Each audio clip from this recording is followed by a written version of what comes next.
Hi guys, it's me again, Sir A of Sir A's TV. In this video, we will be exploring on how to remove a background in our photo using Adobe Photoshop. Let's get started by running our Adobe Photoshop application. Hintayin lang na magre-respond ang ating editing software.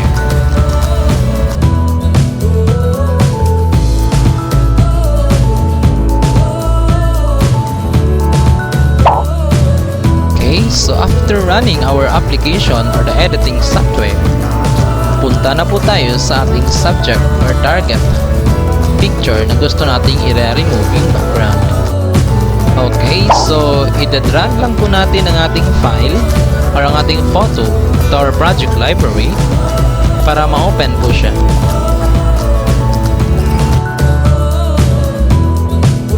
So ayan, our subject is now ready for editing session.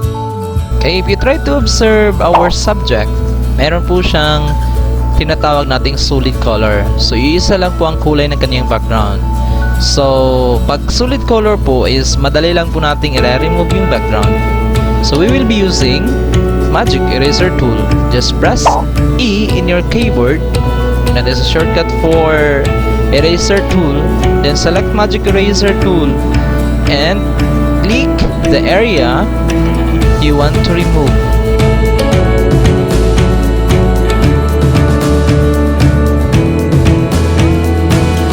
Ayan. So wala na po siyang background and is ready now for saving.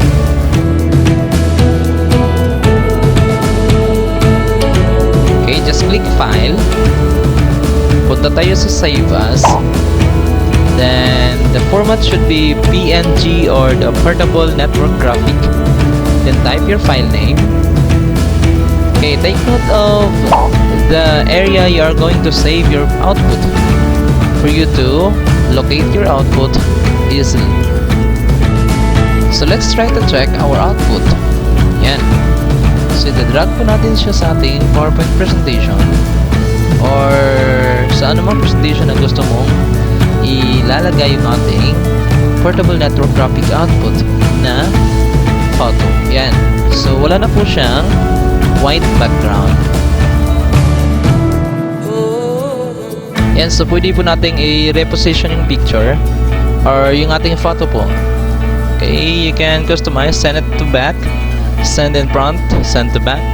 Ikaw, kung anong gusto mo. Okay. So, kung nagustuhan mo po ang video ito, just click subscribe button and click the notification bell for more updates.